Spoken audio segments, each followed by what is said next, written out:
Jai Baba. Jai Baba. Well, Peggy and Andy and my dear brothers and sisters, I love to give a talk. In Persian, I was telling Jim this morning, the Sufis there have a saying. They say hal and qal. Qal is the first stage, when you just talk all the time. And hal is when you keep quiet and you really experience. So, I'm in the qal stage. So and both at the university and at the meetings, I do all the talking. While Mr. Vasali, who is the group head, does the charging of the thing. So I feel very comfortable talking. I usually don't say anything, but a lot of talking. It's very good to be here amongst you. And one of the things that I can't get over is that I don't feel that I have not seen you for 2 years. It has been almost 2 years. But it feels like it was just yesterday, and I see everybody and say, oh, hi, how are you? It's yes. That's what Baba's love can do, to bring hearts so close together. I don't know what especially you would like to hear. Maybe you would like to hear about our activities in Iran. But before I start that, there is one thing that I want to say for myself, and that's the fact that if I've been an instrument at all for Baba's work in Iran, to the extent that I've been successful or not, has depended on the few years that I've spent with you, and especially Peggy and Andy. And I'm sure that you people who have had such a close and direct guidance from Peggy and Andy, in later years when your opportunity comes to serve Baba, you will realize how much you have learned from them. Because now you might not notice it. But when the opportunity comes, you realize that, of course, the discourses and the talks and the readings are all very good and helpful. But the living example is what really teaches. And I always, at the times that I just can't take it anymore, some scene comes in front of me of Andy doing something or Peggy saying something, and keeps me going on. Well, so that you should take advantage of this privilege that you have here. It's a rare one. And now, Baba has really turned the key in Iran, and everything is ticking. I hope it won't explode.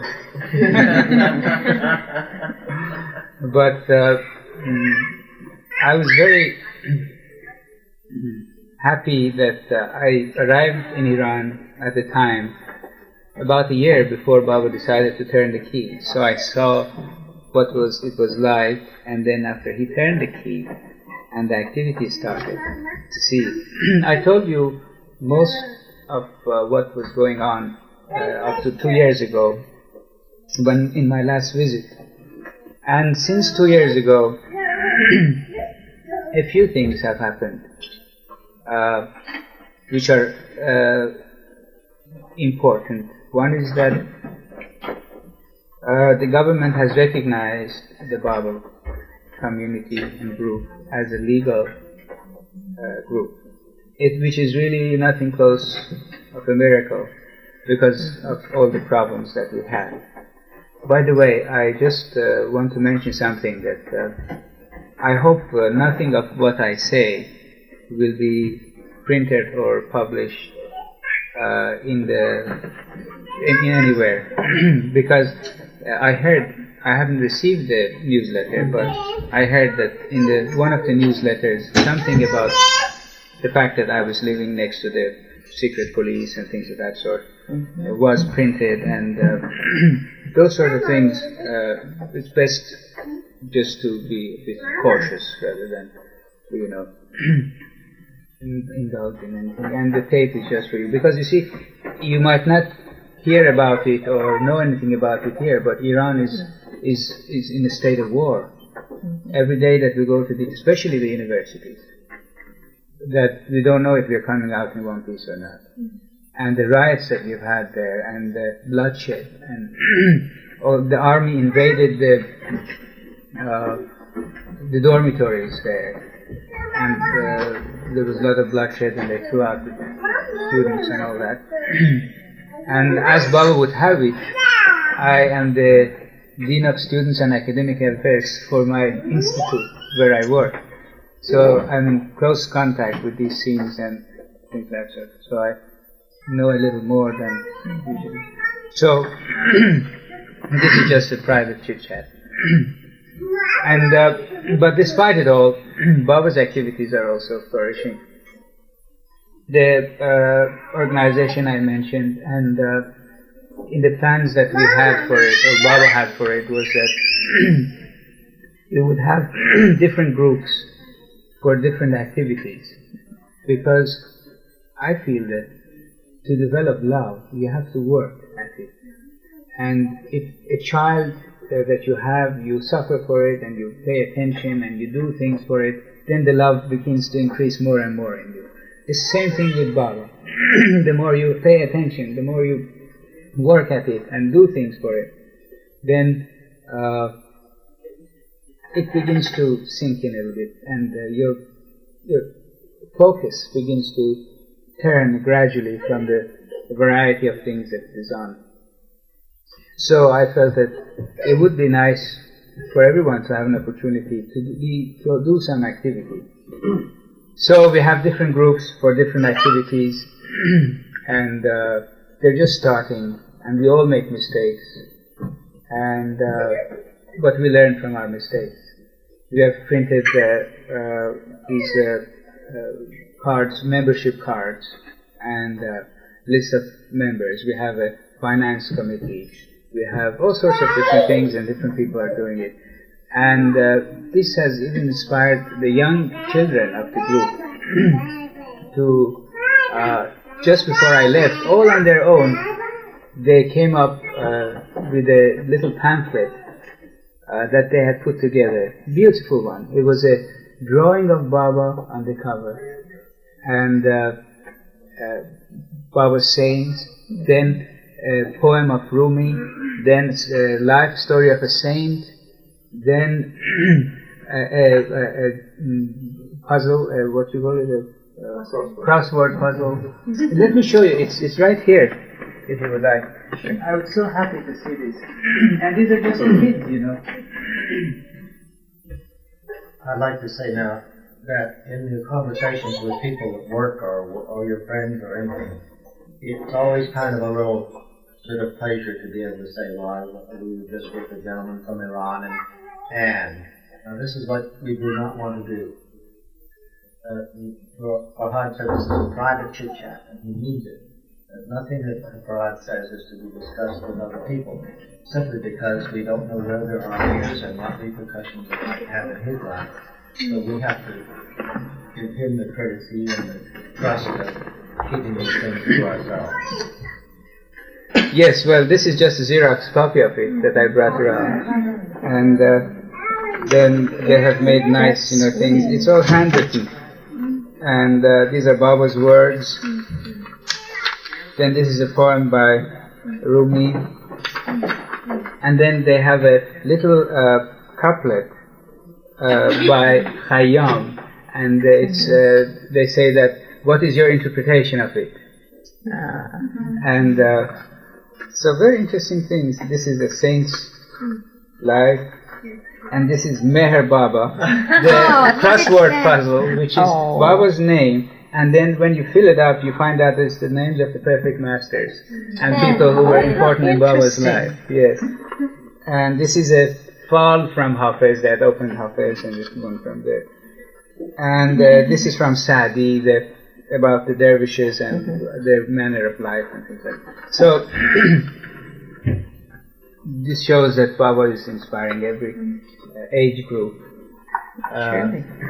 So, then another project that we've been working on is a book of Baba, for an introduction sort of, for people who want to get familiar with Baba. And it's a compilation of first Baba's life story, a short one. Then what Baba says about religion, what he says about mysticism, what he says the goal of life is, how you get there, what are the difficulties, which are the sanskaras and all that. And then at the end it's the avatar, the discourse called the avatar, and another discourse, perfection, Baba's discourse. So we have put this together, and another thing that we try to do there is that every project is a communal thing. It's not one person's responsibility. Everybody joins and does whatever he wants, because otherwise egos get in the way, and you can say, it's my project, or it's I did this or I did that, and then it won't be Baba's work. So, we read this at the meetings many times and give it to people to read it and give their comments and correct it and do whatever they like. And then when I was here, I noticed that one could make beautiful designs with Baba's name as flowers for making ornamentations around pictures and things. So I suggested this to the group, and it was amazing that even an old lady who was 60 years old, she came out with such beautiful designs. And but none of them are professionals, so their hands aren't quite steady. So we will have lots of pictures of Baba with these ornamentations of Baba's name around it. So, and if you remember, I told you that 2 of Baba's books had been confiscated by the government. So we went over there and we talked, and finally they said that, okay, one of them we will free. And they went to the man who was responsible for it and had printed it, went to collect it, and they said they're burnt because they had been sitting in the thing for too long. They had burnt all of Baba's books. So if Alabon hears about this, he will probably say that, all the fire that you see in Iran is because they burned those books. Maybe it is true, I don't know, but he is very... Anyhow, so I told the lady who was the head of that, a new head of that department, and who turned out to be a friend of my mother's, that we want to put another book out and give it to some people who understand these things to read it, because last time they had given it to some clergy people, and they had but first of all, when I went and they gave me a lecture that you guys who go to America, you come back with these funny ideas, and you go and talk to one of these mullahs and he'll straighten you out. And the best thing I could do was not to burst out in a fury. I just said thank you and left. But anyhow, so she said, okay, we'll give it next time to a good person to read.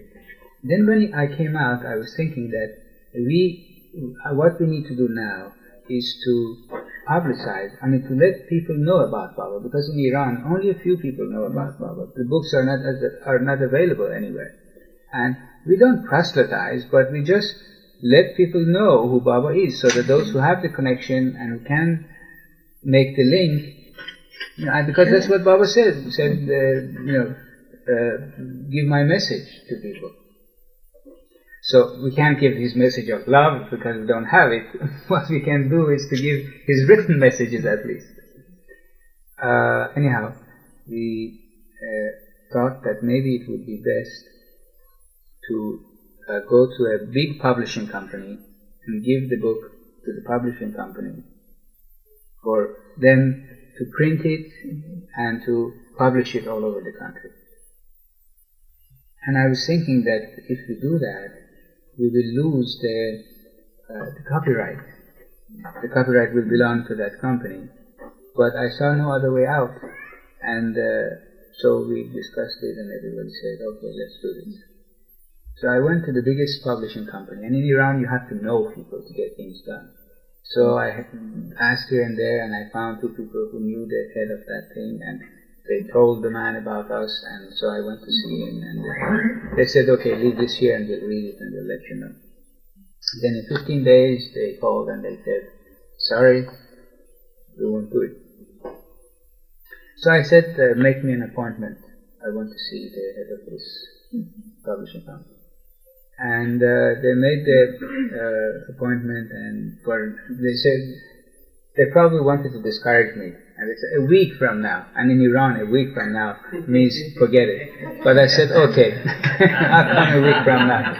So I went there, and he was very pleasant. He had the book in front of him. And I said that, well, such a person, we were discussing this book, and they said the best place to publish it is you, and all this talk. And now you say you can't do it, what's this? And he said, well, sorry, the boys have read it, and we have a lot to do, and this is not the type of work that we do. So we won't be able to do it. So I said, what can we do now? Shall we do it privately or give it to another publishing company that you would recommend? And he said, yes, why don't you do it privately? I said, well, we don't know anybody to publish it. I mean, we can't it's not our job to publish and go around the country, distribute it and all that. And that's the main reason that we want you to publish it. He said, I'll do the distribution for you. You do the printing. Bring it to me. I'll do the distribution. And this was just like heaven, because both we would have the copyrights to ourselves, and he would do the publishing. So Baba, you see, keeps us from making mistakes. And so I said yes, and there's also another problem, and you have these photos and these designs around the pictures, but our hands aren't steady and we can't make them properly. So bring it here, let me see what we can do. So we took it there, and he looked at it, and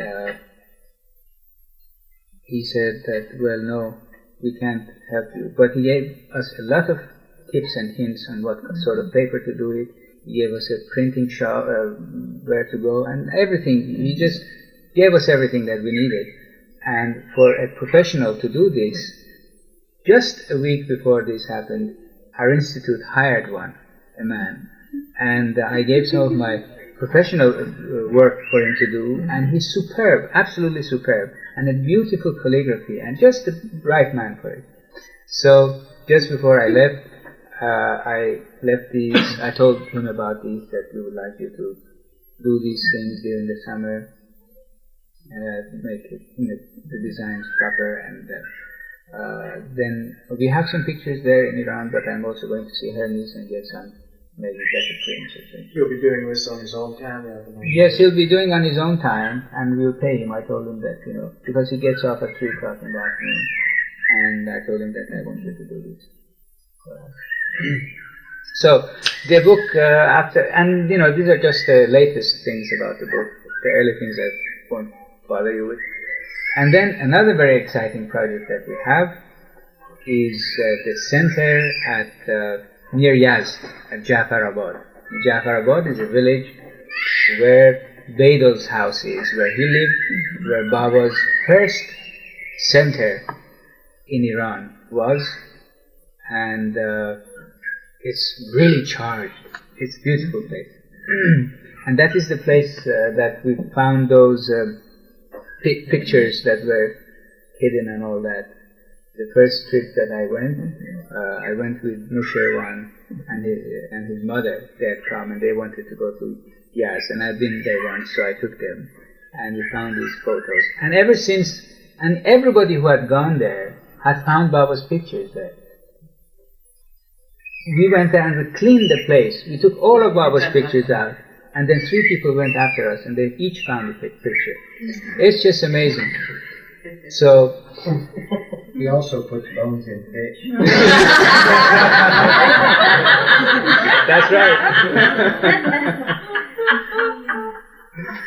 So, and it is, this much dust and dirt and everything and all these. Bevan has one of those pictures, and it just looks like brand new. From the first time that I went to Iran, I felt it would be very nice to have a retreat like the Murder Beach Center here for Baba people who want to just get away and be alone with Baba for some time, for a few days, could go there. And we thought about many places, Shiraz, Isfahan, Mashhad, Yaz. And Yaz appealed to me most. First of all, because it would be damn difficult to make anything there. Because it's just a desert full of sand dunes. And nobody lives there for the last 20 or 30 years. Everybody has left there. But the other places have water and are nice and everything. Besides, this was very much intimately connected with Baba's life. And Baba visited there, gave darshan there, and everything. So, as Baba would have it, the dream happened. And within a year it happened, because I talked to Mr. Vasali and I said, look, I think, we ought to do this. And he always is very quiet, never says anything. He just, I guess people whose consciousness is, because he's conscious of the subtle world according to the books and Baba's sayings, and he occasionally mentions it. So he hasn't been, in the practical worldly life too much. But during the past 4 years, it's amazing to see how much he has tried to leave his bliss and come and do Baba's work here, get entangled in the nitty-gritty and all that. So, a year ago, I mentioned it, and he sort of said, okay, yes, do it. So, with the 2 young boys, we went to Jafarabad, and there's this one room which used to be a classroom, the students of which later went to Baba's Premashram. But the ceiling had fallen in, and there was a lot of rubbish, and that was the room that we found all the pictures. So we took shovels and we cleaned the place out, and we put water and put incense and Baba's photo up and prayed and everything, and said, Baba, we want to, make this your center and your retreat, and so you know it if you want it, help us, and all that. So we went, and this room, which for 40 years had been staying like this, that winter collapsed. Because the walls, we had to take down the walls to put a new roof on. The walls were all like this, you see. And after we cleaned, and Baba, we felt that was a sign from Baba saying, okay, go ahead. So, and as Baba would have it, this young man came, and I was telling everybody that, yes, Jafarabad, we have to do this, that, and everybody, you fool, that place doesn't have water, you can't do it. This man comes, and he's from that village, his parents and all that, and they have land there, but of no use now because nobody lives there. And he said that, oh yes, I went to Baba in 1963 or 2 or something like that, and I mentioned Jafarabad, that everybody has left and nobody's there, and what should I do anything there? And Baba said, yes, it'll be very good over there, go and make it prosperous. But I haven't done anything, and now, yes, I'll go there and do it. And this man is a sort of a lukewarm kind of with Baba. But Baba inspired him to go there in the middle of the wilderness and live like a hermit for 7 and 8 months and clean the place and get a bulldozer and put the rubbish out, and would call me up, when are you coming to drill a hole, to drill a well, this, that.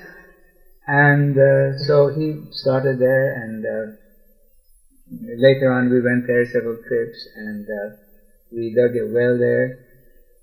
which reached water, and it was in the land that belonged to him. And we have a Sufi in the Baba group who had gone there and told him where to dig the well. And he had thought that since it would be in his land, nobody could say that why have you dug a thing.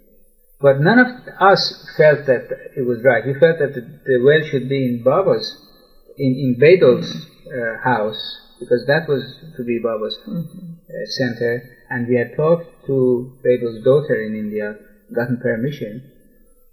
She would let us use it as a Baba's center, and she said, okay, fine.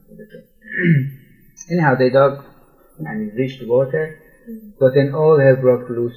This land, everybody claimed it, and they said it doesn't belong to him, and he also found Anudala brothers from here and there, and father-in-laws and all that. So we said, forget it, you have the well. We'll dig another one in the right place in Baba's center. And we dug a well there, and it reached water again. We got water at about 40 meters deep. A man goes in and it makes a manhole and digs down. It's not like the Indian wells, which is very big. It's just one hole and go down. So we reached water, but to be able to irrigate, you have to dig in the water and then put a pump and bring the water out. So what to do now? The basic cost would be about $20,000. And so what to do? The only thing to do is to leave it to Baba. And as soon as we did that, the money came. And $20,000. Can you imagine? I mean, I can never imagine how it would ever. And one example that I myself was involved, I will tell you that for one particular project we needed 20,000 tumans. Some had been collected and this much was missing and all that. And I said, okay, I will put it there. And then I came out and said, well, I give it. Beg, borrow, never mind, I'll somehow get it there. And at New Year's, they gave me 18,000 tumans as a bonus, as a thing that I wasn't counting on. So there it came, and I put 2,000 tumans over it and put there. And it just collected that way. And we bought a generator, electricity generator, and a pump to bring the water up. And the Sufi, whom I mentioned, is an expert in putting these things together. He went there and put the cement and put the generator and did all the work. And one of the Baba lovers went there and is there in this heat. It's very hot over there. Has left all of his family. Well, the family is old now. The children have finished school and are working. But nonetheless, he's the one who used to have a cab and give Baba's photo and word to everybody who got in the cab. He's there. He's a little fellow, this week, but just sparkles with Baba's love. And he's doing all the work there. So we got, and then I went there, and we put electricity in the different rooms from the generator, and then we turned the switch on, and there was electricity in Jafarabad. It was such a joy, you have no feeling to see the rundown village. And we hope to, when we have the water up and a little activity there, all the poor people who used to live there and are now living in very bad condition in the cities, they will come back and we'll gradually start a school and a hospital. I hope. I mean, these are still those dreams that one thinks that they may never come through, but at least this much of it has come true. And of course we have had many difficulties, I don't deny, but difficulties are the beauty of it, is what gives it makes it valuable, as Paul would say, that like Merazad, where they had to bring all the soil from somewhere else. And besides, what is important is the activity. The results are with Baba. And that's the way I feel that it is the activity itself that is what is precious. And gives us an excuse to think of Baba and forget ourselves more. The results will turn out whatever Baba wants. So we slept that night in Jafarabad. Of course, no beds or anything, we just slept on the ground. But hopefully, in the next year, the water that is up now, we will build we'll repair the building, and we'll grow pistachio trees and make Any particular reason, pistachio? Yes, to bring us out. No, to bring us there. Yeah, well, that too. And it's very for that region, pistachio trees are just right, and also pomegranates. How about apricot trees? Apricot trees, well, I'll put a word in there. Probably we could do it. I don't know. I'm not that familiar with agriculture, but we have people who are more experts. Citrus, probably. It's very dry. Well, Arizona, all it takes is water. Yes, so if they have enough water. We're talking about irrigation. But winters get very cold there. I don't know if the citrus can. Anyhow, we have to just see how, what we can grow there. We have designs where to put the trees and where to do this and that. And it should be very exciting. Why did they say there was no water there if there was water there? Did the water come back, or they hadn't dug deep enough? No, you see, the way they used to irrigate there was that they have a qanat. Qanat is a series of wells that you go from 9 miles or no more, a lot more than 20, 30 from the mountains. They dig wells and they connect them underneath, and they bring the water to where you want. Many, many miles, 20, 30 miles from the mountains they bring it. And this water had finished because they had dug a lot of deep wells there. And they have to also be kept up, but the water level has gone down. So that water went, and nobody had the means to dig a well and bring that much water up because it's expensive, $20,000. Now you have a good fuel supply. For Fuel for running the pumps. You've got plenty of fuel around. Dig your own oil well right next to the Yes, but gasoline is no problem, as you That's say. what I said. Yeah, it's we can get the gasoline. All right. So this is the other thing that has happened. But just an example of how Baba makes sure that egos don't get involved. This pump that we were using, is a very good pump, and it's not for bringing up mud and water as well. It's just for pure water. But since we didn't have the other kind of pump, we said we'll do it with this. We did it, and it worked for a week, and then it stopped working. So we all sat together and decided finally that we should get a pump, another pump, either rent it or buy it or somehow, for digging purposes, and then use this later when the digging is finished. I didn't agree with this idea, but Mr. Vasali and others felt that it was right, and so I said, okay, fine, it's good. We'll do this. But then, the people who were in charge to do this, they didn't buy this. They didn't do this. They went and said, we'll use the old pump, we'll just clean it and use it again. And I was very sad because I knew that if we had decided something together over there, it was like Baba's decision. And if they decided to do something on their own. And I told them, I said, well, if you have decided to do this, all right. And originally I thought this was right, but we decided over there that thing, and you should do that, otherwise you'll have trouble. And I said, no, never mind. So they got into several times and they couldn't do it anymore. So they went and they rented one. Fortunately, they found one to rent, and they started to bring the water that way. And another thing that has happened recently is that a group of Muslims have joined Baba's group, which is very unusual in Iran. I and the Sufi, we were the only Muslims who were in the Baba group. The rest were all Zoroastrians.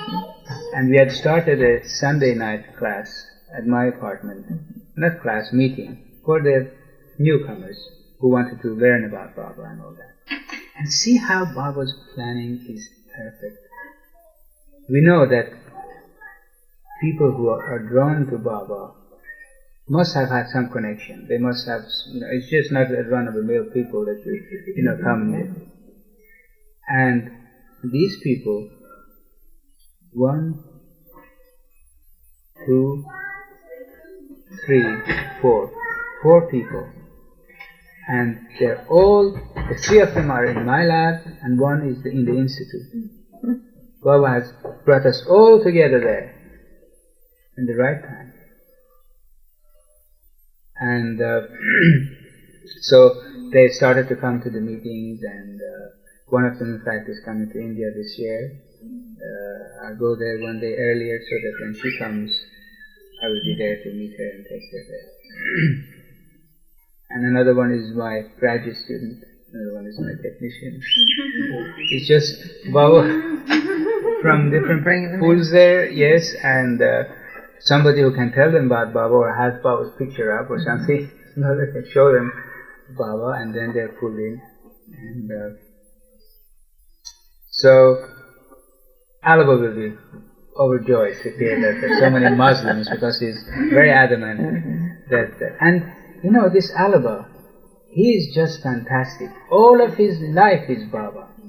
He can't think or know anything else about Baba. And when he writes, for example, somebody dreamt of a blue elephant, so Baba is going to break his silence or this and that. Everything to Baba.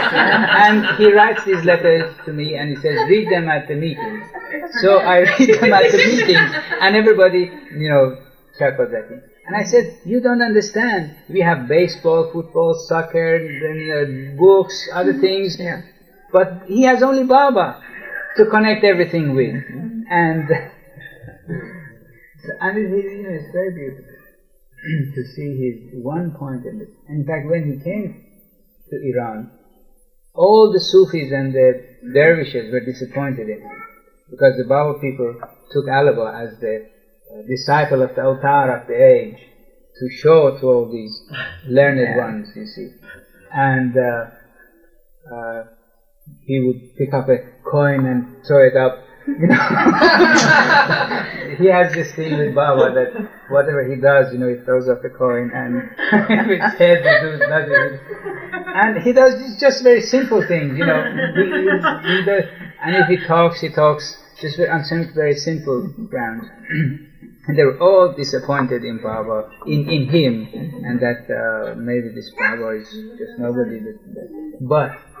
And in fact, this Sufi, who is really he's a great person. So dedicated, it's unbelievable. But I told him frankly that I felt that he still had a lot of his old Sufi things that Baba had changed, and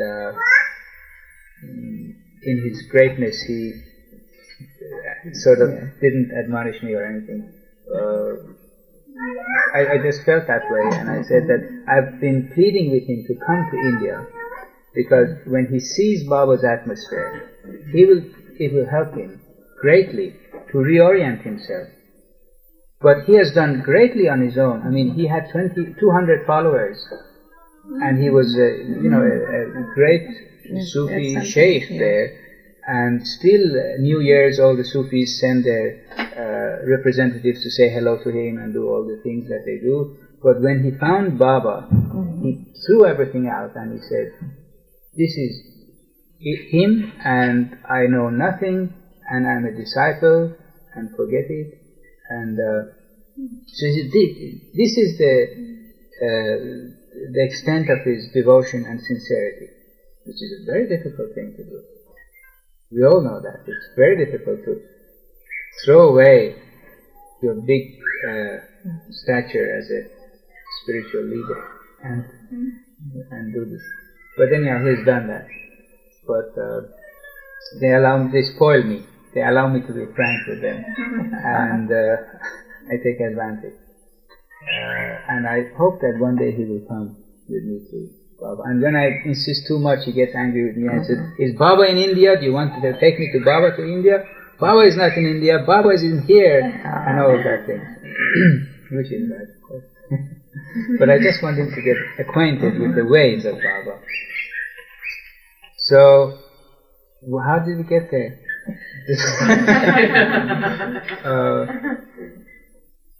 Talking about the four Muslims who are coming to the group. Yes, yes. And so he says very beautiful poems. When the mood comes, he just writes these fantastic poems of Baba that when you read, you just get out of yourself. Beautiful poetry that he writes for Baba, and out of the heart he writes. Yes, we were talking about Alaba. Yes, the Sufis who were disappointed in Alaba. Yes, and the thing that I wanted to say that all of these disappointed Sufis. Well, I was talking with the Sufi, and he was with our Sufi, and he was saying that yes, he did this, Alaba did that, and he disappointed everyone and didn't make an impression and everything. And then as he started to tell me, all of the people that Alaba had met, their life had been completely changed. The one who had a long beard and the whole big thing gets shaving it and completely changed. This visit of Alaba's had a transforming effect on all the people that he visited.